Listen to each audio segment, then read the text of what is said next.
happening? Welcome to the Matt Bernier Show on DRFTV. My name is Matt Bernier. You can follow me on Twitter at Bernier_Matt. This is the recap edition, going back and taking a look at all of the stakes action from Belmont Stakes weekend at Belmont Park. We'll go over in depth the Belmont Stakes, the Manhattan, as well as the Met Mile, and the rest of the graded stakes races from Friday and Saturday at Belmont Park. They'll be covered in the stakes montage. I'll come back with some quick hits, some thoughts there as far as those races are concerned, and we'll button things up as we always do on the recap show with the weekend's best as far as Beyer speed figures are concerned. However you listen to this thing, thank you for doing so. You've got YouTube, SoundCloud, iTunes, video.drf.com, and Spotify. Please rate, review, and subscribe. Questions, comments, concerns, thoughts, whatever it may be, beneath the video player on YouTube or over to me on Twitter at Bernier_Matt. Don't be afraid to click that follow button over there as well. Let's dive right into it. Waste no time. The Belmont Stakes, the third jewel in the American Triple Crown, was on Saturday afternoon. Race number 11 at Belmont, a mile and a half on the main track. You had 10 3-year-olds signed on. Post-time favorite was Tacitus at 9-5. He took a lot of money in a spot like this, but to be honest, I looked at this race and thought that he and War of Will, the winner of the Preakness three weeks earlier, I thought they were going to be heavy favorites. I suppose late in the wagering, some of the numbers ended up changing a little bit, and they did end up being prohibitive favorites, but I really figured they'd be in that 6-5, 9-5 range combined.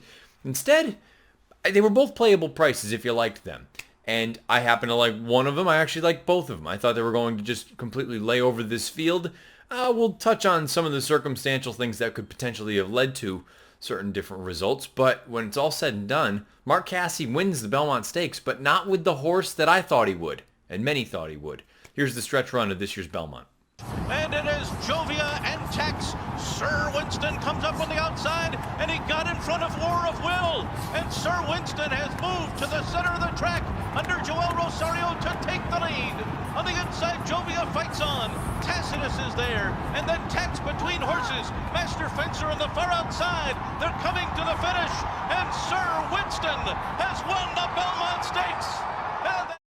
Sir Winston gets the job done at odds of 10-1. He finishes first over Tacitus, who is the runner-up by a length at odds of 9-5. And Jovia, the pace setter, hangs on to finish third at odds of 21-1. Let's look at the winner, the Belmont Stakes winner for 2019, Sir Winston. 3 of 10 lifetime, 5 times in the money, over $961,000 in career earnings, owned and bred by Tracy Farmer in Kentucky. That's where the horse was bred. Trained by Mark Casse, ridden to victory by Joel Rosario, and you can see the pedigree at the bottom of the horse card. He is by Awesome again out of an Affleet Alex mare named Lagram Bailadora. And I really thought this would be a horse that we would need to see a surface switch before we saw his best, because he had that late running style. His dam did so much good work on a synthetic surface. Well, guess what? You prevail. You got a relatively lightly raced 3-year-old, and you think maybe the best is yet to come? Well, here you go. You've got it. You win a grade 1. This horse is made now as a stallion going forward. 95 Beyer, 119 pace adjusted and raw Timeform US rating for Sir Winston. So these were legitimate figures earned on both sides. We know that the Belmont, from a Beyer standpoint, it's very rarely going to be a spectacular number, just because it's just an oddly run race and things of that nature. Now, I had harped on, leading into the race, that the running style for the Belmont, you need to be relatively close. You need to be forwardly placed. The interior splits, the mile and the mile and a quarter call from Timeform US were color-coded red, meaning they felt the interior splits of the race, the pace heated up. Joel Rosario did two things. He was down on the inside, which is, at this point, unless you've been living under a rock and you didn't pay attention to any of the racing Friday or Saturday at Belmont, and to be honest, I didn't look at anything on Sunday, so who knows if that continued on, that trend. But the inside is where you wanted to be. Friday, it felt like, well, maybe it's speed. Inside certainly doesn't hurt. Speed is inherently good when inside is good, because you can clear off and get over to the rail. So I think sometimes that speed bias talk maybe is a little bit premature. And I've made it clear, I'm usually one of those folks that is probably one of the last ones in line to come around to the idea of a bias. I think it was pretty undoubted that inside is where you wanted to be all day on the main track on Belmont Stakes Saturday. Sir Winston was down there. Joel Rosario, about going into the far turn, he started to warm this horse up, get him into the run. So really, when you look at it from that standpoint, you could even make a case that this was an even bigger effort than it looks at face value for Sir Winston, because he made that move into the teeth of the pace, and rounding the far turn, he is just loaded in behind horses. All Rosario needs to do is tip him out into the clear, and he goes on with it past the tiring pace setters. This is a nice effort from this horse. I don't know where he stacks up now going forward, because his two best races have come at Belmont Park. He still is a closer. He's a horse that doesn't have a ton of early speed, and that concerns me on the main track, unless you get a pace meltdown or you get an instance where perhaps the track was in your favor and you get a heady ride like Rosario gave him. I'm going to be curious to see going forward what Sir Winston turns into. I don't want to take anything away from him here, but I do think we have to acknowledge that he was on the best part of the racetrack. He got a beautiful ride from Joel Rosario. Great training job by Mark Casse. Look, to win 2/3 of the Triple Crown with two different horses, I think most people coming into the Belmont and exiting it expected Belmont to do that. Win 2/3 of the Triple Crown with two different horses. Well, instead, Casse does it. It's going to be one of those things that I'm going to be curious to see going forward, where all these horses show up, in what position, and from a running style standpoint. A horse like Sir Winston is still going to be one of those that is really at the mercy of pace and trip unless he finds some early speed. Didn't need it here on Saturday. This was a nice effort from him, taking advantage of some circumstances. Now, Tacitus. We need to touch on the idea that he only loses by a length. If you believe the inside's where you wanted to be, where I think that's the sort of prevailing wisdom at this point, certainly against Tacitus because he was 4 or 5 wide throughout. Then you factor in the sort of gold rail situation. Okay, he's completely on the opposite end of that. He traveled 65 more feet according to Trackus than Sir Winston did on any other day. I mean, 65 feet, we're talking lengths difference as opposed to the one length loss here, margin. So Tacitus, you can look at it and say he was a little bit unlucky. I'm looking at it still and saying, you know what? You look at him on that far turn. There's a moment where he's in 8th, and I don't think it's anything that Jose Ortiz did wrong.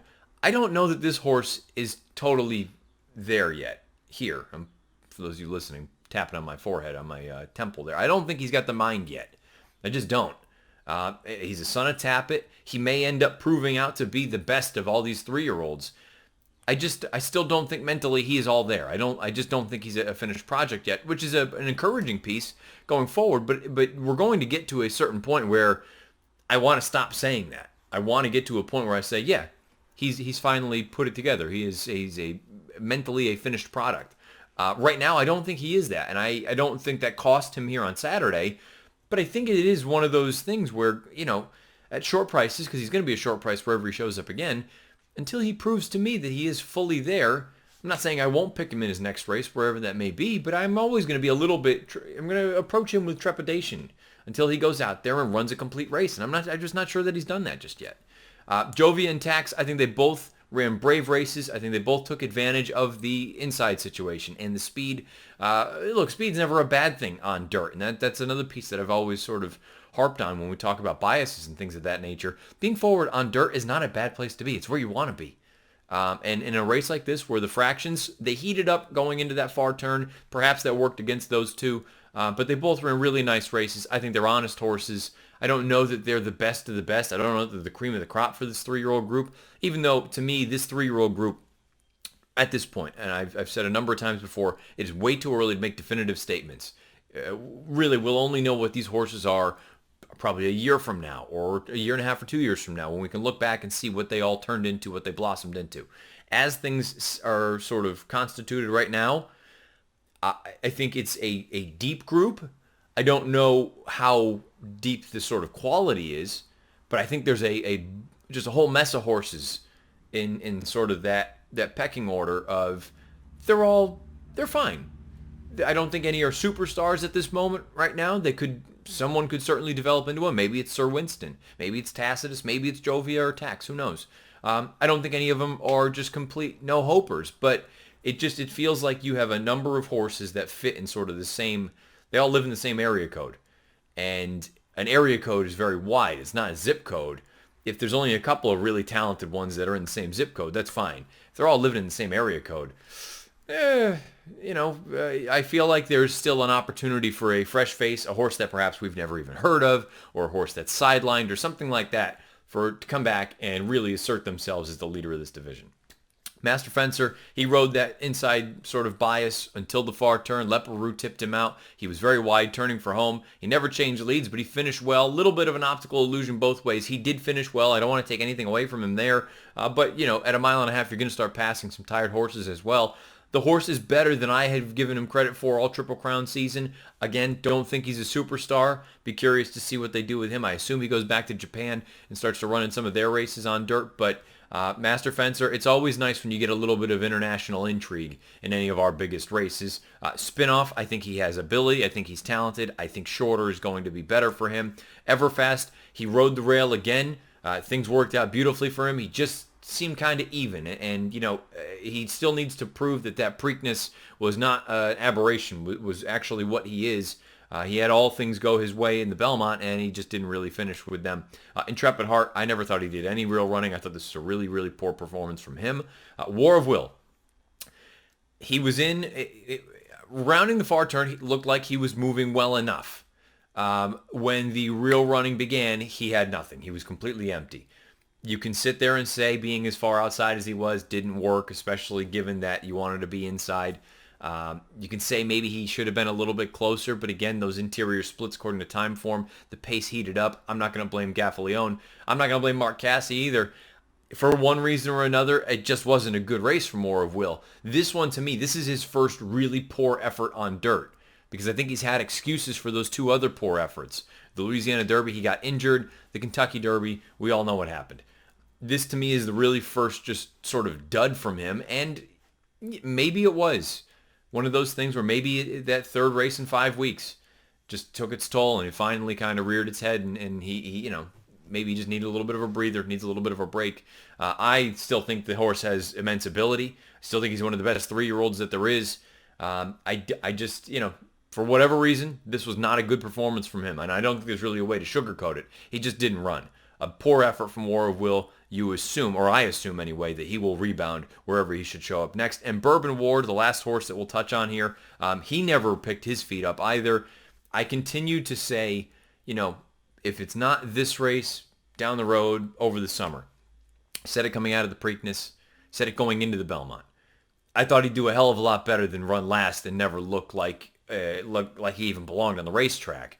We're starting to have a little bit of a, the sample size is too small to really say that, it's time to really consider major changes here. But boy, if for some reason, let's say I'm just throwing hypotheticals out there, if the Connections wanted to run him in a race like the Jim Dandy and he came back with another just complete bomb, then I think you look at his pedigree and you know his dam did some good things on alternative surfaces. Maybe you have to start exploring that, because this is 2 consecutive efforts where he was just dreadful. He never picked his feet up.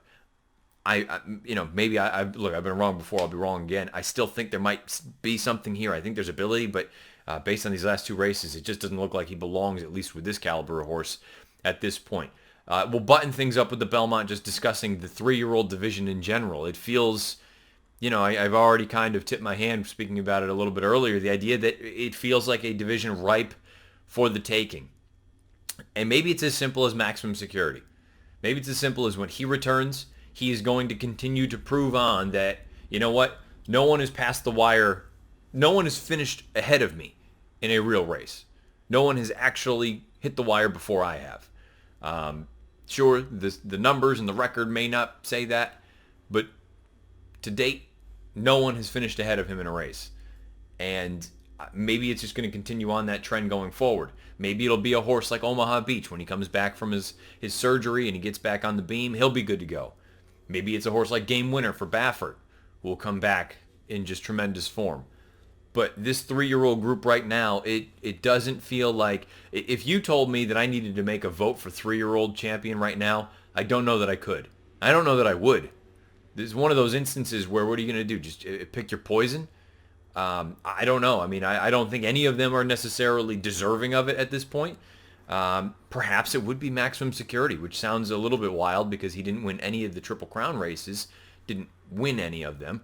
But, just strictly from a talent standpoint, I think the case can be made that he's the best horse and he's done everything that's been asked of him. The good news is, and in years like this where there's so many people saying, the group is no good, and blah, blah, blah, whatever it is, The good news is when you have a division like this through the Triple Crown season, it just ensures that they're all going to be around going through the summer and into the fall, because all those races are going to mean that much more. The Travers is going to be a giant race this year. The Haskell is going to be massive. And I understand, say what you will about the timing, and as we get later on in the year, it's another 3-year-old restricted race, but that Pennsylvania Derby has become a very, very key race, not just for 3-year-olds, but for divisional honors overall. I think it's going to be really, really fascinating to see how this entire division shakes down going forward. Right now, feels a little bit muddy, but there's time for them to all sort themselves out. And again, time for fresh faces even to pop into this thing and say, I'm here. Maybe this is a year like an Arrowgate year, where he comes just absolutely out of nowhere and says, I'm boss, you're all running for second or third. Sir Winston, great job from Mark Casse, beautiful ride from Joel Rosario, a good effort all around from the connections involved, a 95 buyer and a 119 time form US rating. He is your 2019 Belmont Stakes winner. Race prior to the Belmont featured the best turf horses that we have here in the United States. Take a look at the Grade 1 Manhattan, a nice field of 9, assembled 4 of them, trained by, who else? Chad Brown. He had the favorite in here, the heavy favorite, Bricks and Mortar. He was bet down to odds of 3 to 5. Bricks and Mortar's been spectacular this year with the races that he has won, and a win here in this race, boy, he would be building himself a really nice resume, but more importantly, even a little bit of a resume for Horse of the Year honors. We'll talk about that after we show the replay, but this didn't, to me anyway, didn't feel like it was just an anointment or sort of let's just crown Bricks and Mortar the champion. He was going to need to run, because I thought Chad had some other really nice horses in here, most notably one of my favorites, Robert Bruce, getting back to firm turf. Well, guess what? They ran 1-2. Let's take a look at the stretch run of this year's Manhattan. And they're into the stretch, and it is Channelmaker on the outside. Bricks and Mortar runs at him down the center. Bandwood tries to hang in there with Corbin toward the inside. And then comes Robert Bruce and Raging Bull, but it's Bricks and Mortar. Bricks and Mortar has taken the lead here. Moving into second is Robert Bruce late. Bricks and Mortar is so good. He wins the Manhattan. Bricks and Mortar prevails over Robert Bruce.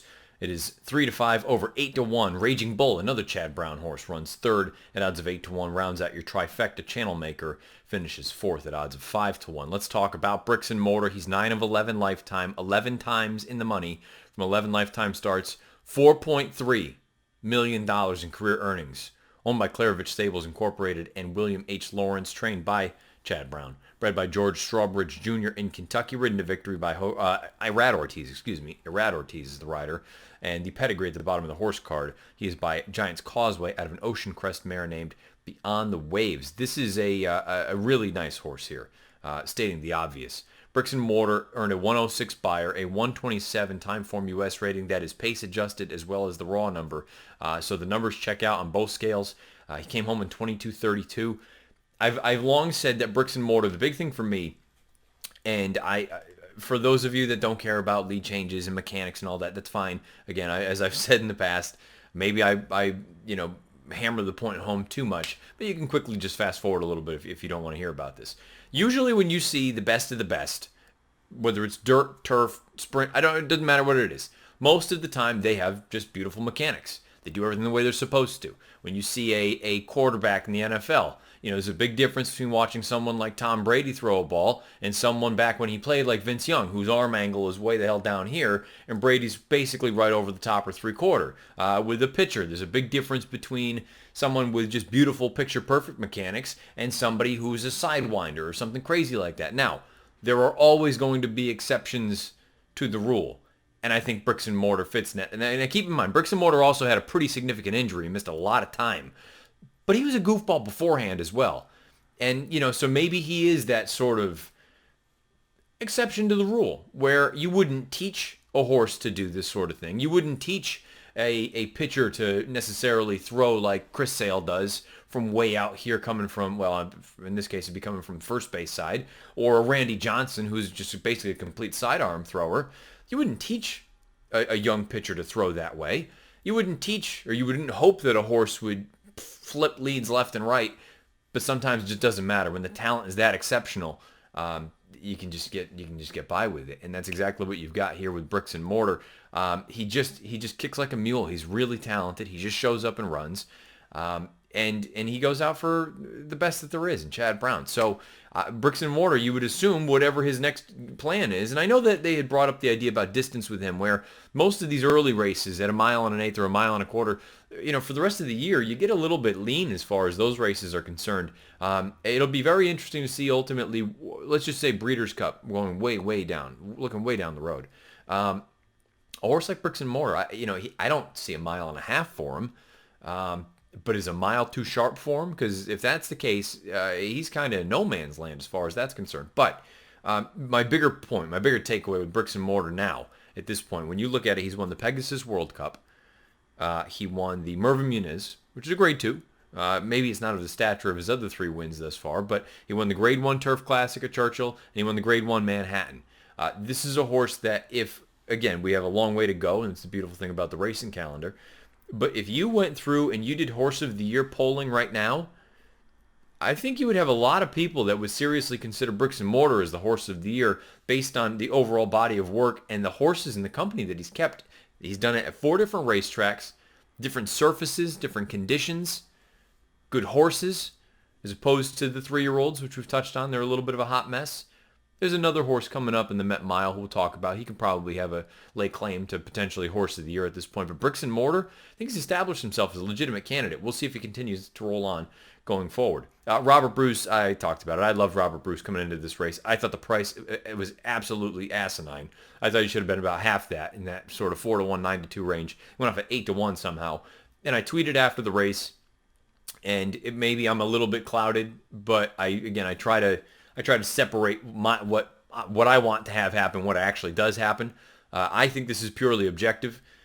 If he had not been hemmed in for as long as he was, and he was eventually able to extricate himself, had he not been hemmed in as long as he was, I don't know that he would have won, but I think it would have been a hell of a lot closer, that final margin, because I think he finished really well. He finished just as well as bricks and mortar did, and he didn't get out until about the 8th pole, or just outside the 8th pole. Robert Bruce, he's another one, going back to mechanics. You watch him run in a race like the Fort Marcy, you watch him run in a race like the Joe Hirsch Turf Classic last year, and don't even bother with the Breeders' Cup.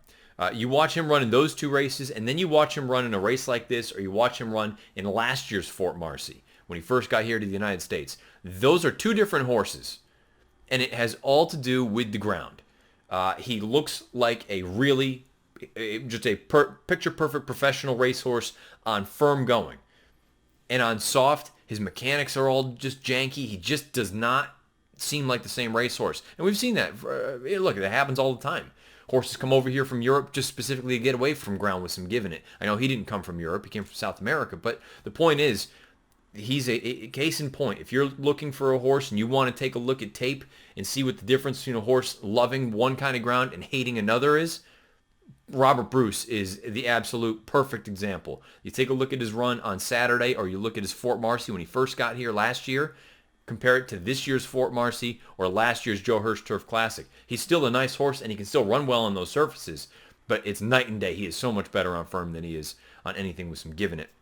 I don't have anything tremendous to add to the rest of the field. The only other one I'll touch on is Curbon. I was watching the race with some folks, and I said when Mike Smith made the move down the backside, whether part of it was Smith, part of it was the horse wanting to go, whatever it was, I said this is either the hero move or the GOAT move. He's either going to go and win the race right now, or it's going to backfire, and it backfired in a big, big way. But to be fair, I don't think this horse really wants any part of 10 furlongs. I think he's best between a mile and an eighth.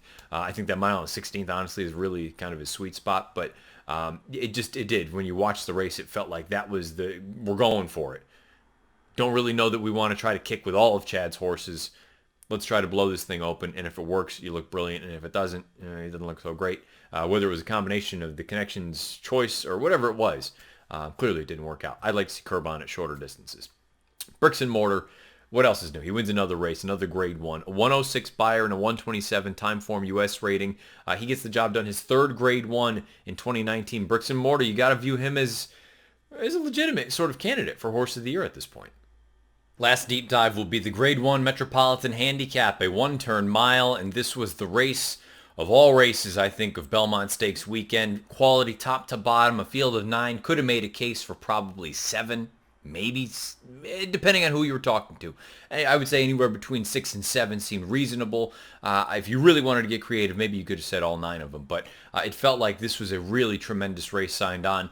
And we got tremendous performances. I think the big boys all delivered for the most part in this race. Taking a look at the field, McKenzie was taking the money early on. He was the horse that ended up being the post-time favorite at odds of 8-5. You had some other ways you could have gone, though. You could have gone with Matoli. You could have gone with Thunder Snow, Firenze Fire. And then if you wanted to get real creative, and you know what? Some of these horses that were 10, 12, 15 to 1, they weren't completely overmatched on paper, whether it was a Prince Lucky or a Coal Front or a Promises Fulfilled, any of those types. This was a really good group, and a really good race. And I think it could just be sort of a let's call it an appetizer.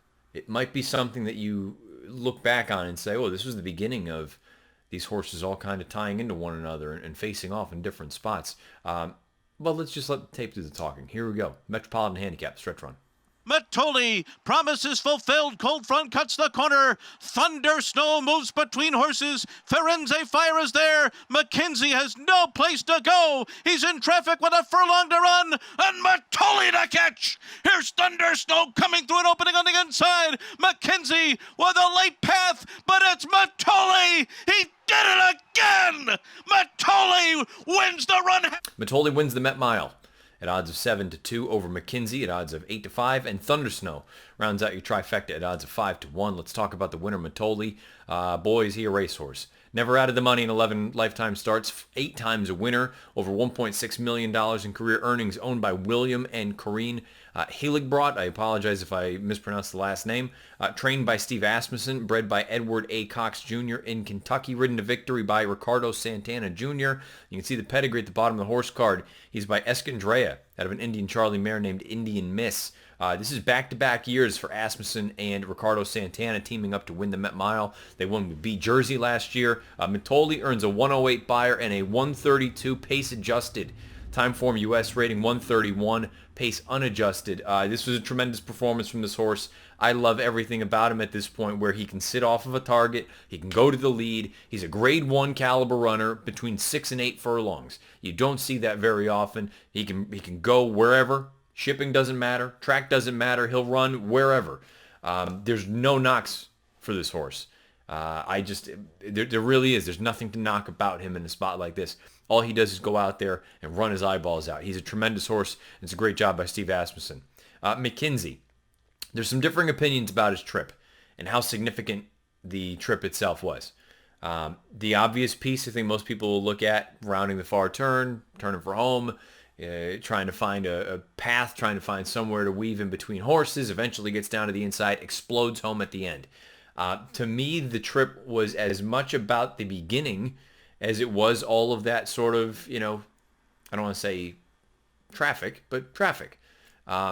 Early on, I would have liked him to have been ridden more like Christophe Soumillon rode Thunder Snow, where they're going to go honest enough up front, but you've got a horse that's not, look, he's not a complete, he's not a bum as far as early speed is concerned. I'm not saying he's a burner, but I didn't think he would be second to last. Now, he was down on the inside where you wanted to be, down the backside and into the far turn, but if he had gotten into the run a little bit earlier, I wonder if, we'll never know, but if he could have ended up having a position similar to what Thunder Snow had, or if he was occupying that position as opposed to Thunder Snow, this is kind of a moot point, isn't it? He's able to get through, and I would say if he's able to get clear earlier, I think he probably wins the race.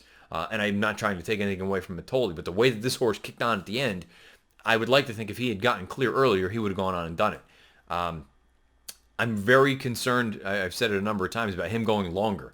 I think as the races get longer, I think he gets slightly less effective. And slightly less could be a tremendous gap as some of these other horses get ready and get tighter, because they're going to prevail and do better as the distances get longer. Where McKenzie, I don't know that that's the case.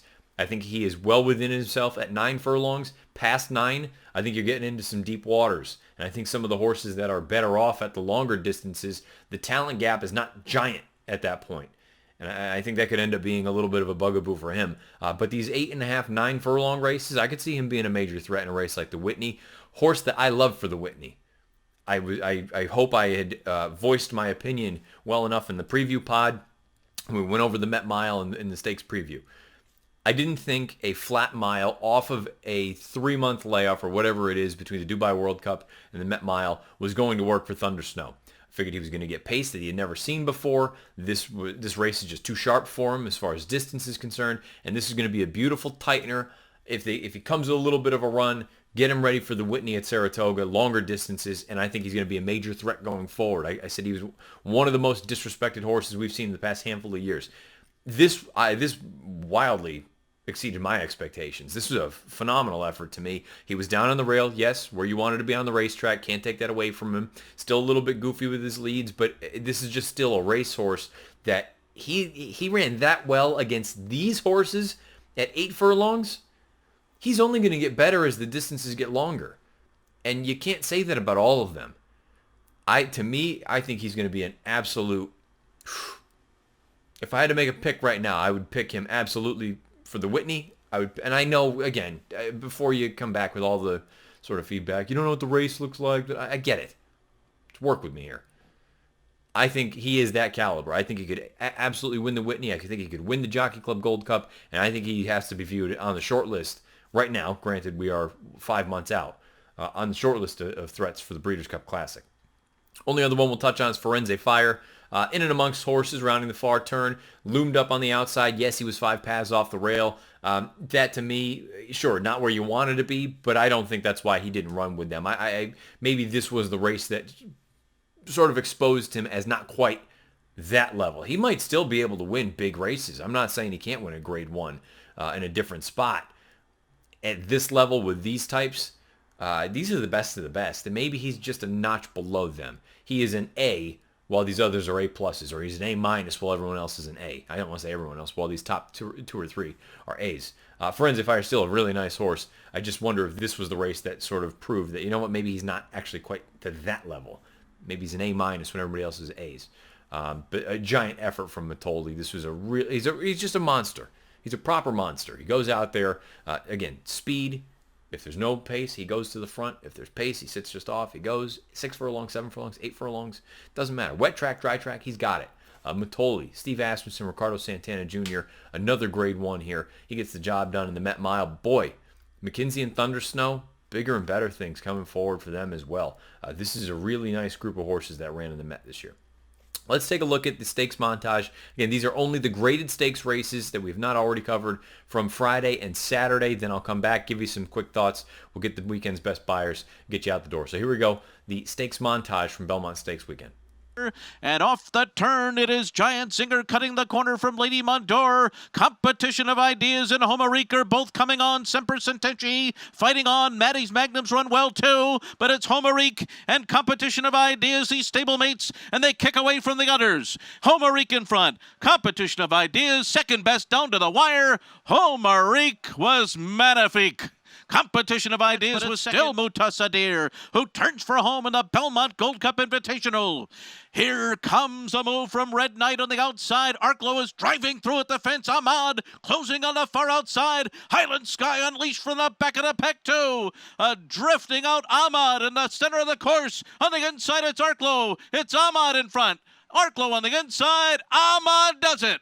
Ahmad and Flavian Pratt over, and they're into the stretch, recruiting ready and strike power. They turn for home together in the true north. They are stride for stride. Catalina Cruiser is kicking it in now, and he's trying to come and get them with 1 furlong to run. It is recruiting ready, strike power. Catalina Cruiser on the outside, who's drifting to the center of the track. These three are coming down to the line together. It is going to be Catalina Cruiser up in time to win it over strike power. Separation of Powers is kicking away from Spring in the Wind now. But Chalone is coming up on the far outside.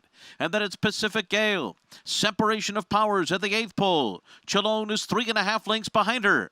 And then comes Spring in the Wind on the inside, and Pacific Gale. There's no stopping Separation of Powers. And Jose Ortiz, they're gonna take the Better Roses by almost 5 in the end.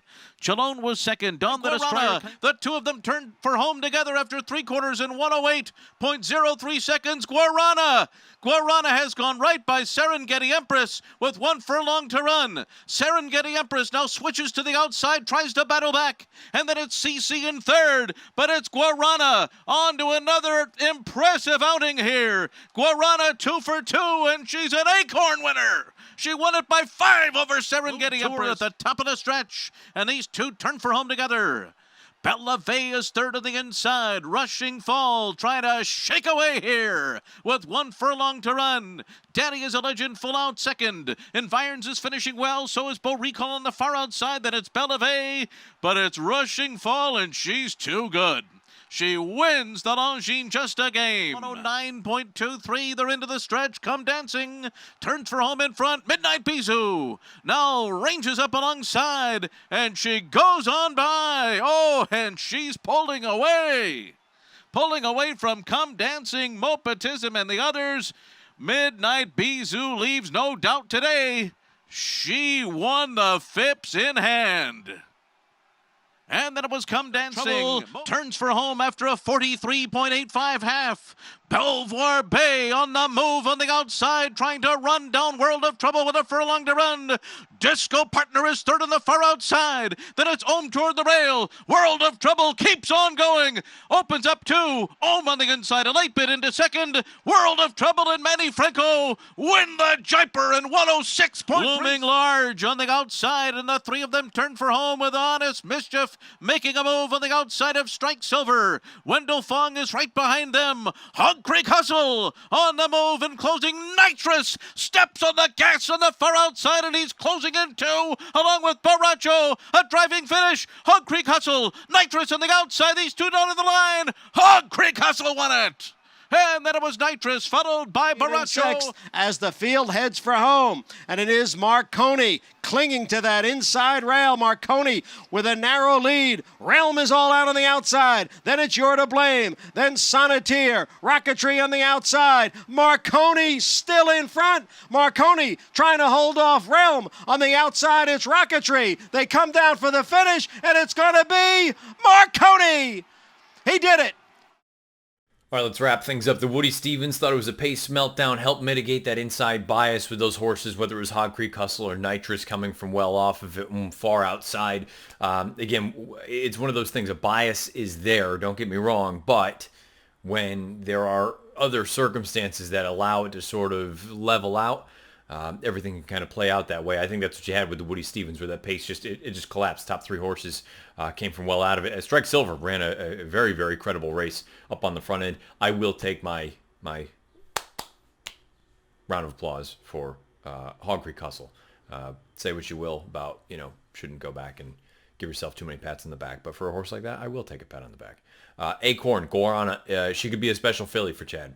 She certainly had things go her way as far as the race was concerned, but you have to look at it and say what she's done in 2 lifetime starts, sloppy sealed track, fast main strip, different tracks, different distances. She's won by open lengths in both of them. Pedigree-wise doesn't suggest that distance will be an issue for her. The way that she moves doesn't look like distance will be an issue. I would imagine they stretch her out. Maybe the coaching club. I haven't read anything. Maybe it's out there. Maybe it's not. I'm sure there will be in time from some of our Racing Form reporters. I would imagine they're going to stretch her out at some point. The Jiper, World of Trouble, he's a monster. I would love to see a showdown up at Saratoga between he and Matoli, 6 furlongs in the Vanderbilt. That to me would be that would probably be the best sprint race you're ever going to see, because I think World of Trouble is equally as good on turf and dirt, and I waxed poetic earlier about Matoli. That would be just an awesome race. The Phipps, electric effort from Midnight Bisou, blew the doors off of a solid field, albeit a short field. She's 8 for 8 going a mile and 16th. I said it in the preview going into it. I have to give her due. Yes, I picked against her, but that wasn't because of her ability or lack thereof. It was just more a matter of, from a price standpoint, I didn't think she'd be anything appetizing. 8-5, actually, you could look at it and say that was very, very fair.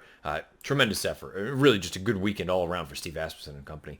The Just a Game, big effort from Rushing Fall, but let's be fair about it. Grade 1 horses, especially a filly like Rushing Fall, if you give her 47-1 over a turf course that's yielding fast times, that's a moderate pace. She was supposed to have something left in the tank. I don't want to. I'm not using that as a knock against her, but it's at the same time you do have to look at it and say, for horses of that caliber, that was a relatively easy lead for a horse like that. Still, a big effort from her. She's done nothing wrong in her career. I'd just like to see next time out, she gets a little bit of pace pressure early on. They'll be also going, it sounds like, to the Diana, which is a mile and an eighth.